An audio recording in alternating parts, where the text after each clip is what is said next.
Hello guys, I am Alayke Reddy. Today I am discussing World International Meditation Day. ఈరోజు December 21, 2024 అంటే వరల్డ్లో first time world international meditation డేగా declare చేయడం ఇదే first time.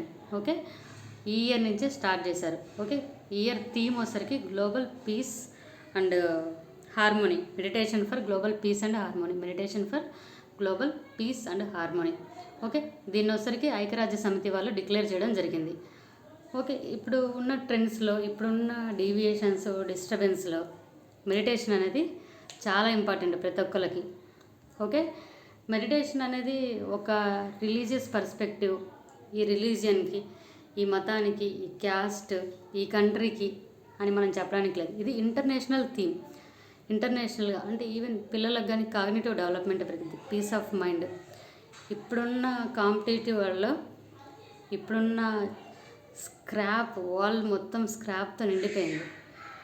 YouTube addiction, Instagram addiction, social మీడియాతో చెత్తతో అంతా addict అయిపోయారు. So దీని నుంచి బయటపడాలంటే మెడిటేషన్ అనేది one of the best solution. Even doctors కూడా ఎవరు ఏది దీనికి చేయలేరు. మెడిటేషన్ అనేది one of the best solution. We కమ్అట్ all this scrap. Okay, ఈ కాంపిటేటివ్ వరల్డ్లో మనం సర్వైవ్ అవ్వాలంటే మెడిటేషన్ అనేది చాలా ఇంపార్టెంట్. సో ఇది చాలా మంచి ఇనిషియేటివ్.